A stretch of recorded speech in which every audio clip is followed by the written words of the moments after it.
ஃபியூச்சரிஸ்டிக்காக think பண்ணும்போது AI. So நிறைய பேர் வந்து திங்க் பண்ணலாம், ஏஐக்கு வந்து என்ன ஸ்கோப் இருக்குது, நிறைய பேர் வந்து ஏஐக்கு படிக்கலாமா இல்லை டேட்டா இன்ஜினியரிங் படிக்கலாமான்ற ஒரு கான்ட்ரோவர்சியாக இருக்கும் இல்லையா. ஒரு டிபேட்டே நடத்தலாம்.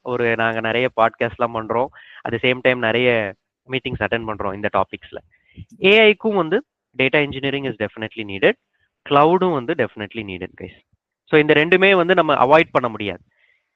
நீங்கள் டவுன் த லேன் இன்னும் ஒரு 1 or 2 இயர்ஸ்க்கு ஏஐயில் வந்து நீங்கள் உங்களோட ஃபுட் பிரிண்ட்ஸ் வைக்கணும் அப்படின்னு நினச்சிங்கன்னா ஒரு basic understanding of data engineering as well as cloud tech ஸ்டாக்லையும் உங்களுக்கு ஒரு கான்செப்சுவல் வைஸ் நீங்கள் தெரிஞ்சிருக்கணும்.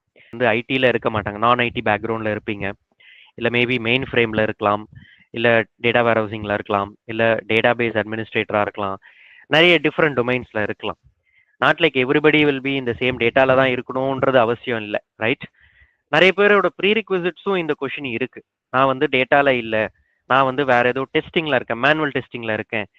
ஸோ நான் க்ளவுடில் வந்து ஏடபிள்யூஎஸ் பெஸ்ட்டாக இருக்கா, க்ளவுடில் படித்தேன்னா எனக்கு ஜாப் ஆப்பர்ச்சுனிட்டி எனக்கு எப்படி இருக்கும், எவ்வளோ ஹைக் பர்சன்டேஜ் இருக்கும், இந்த மாதிரி நிறைய பேசிக் கொஷின்ஸ் வந்து எல்லாருக்குமே வந்து இருக்கு.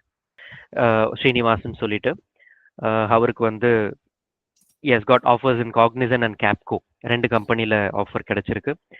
And 4 more people are in list. So அவங்களுக்கும் வந்து ஆஃபர்ஸ் ரோல் அவுட் பண்ண போகிறாங்க.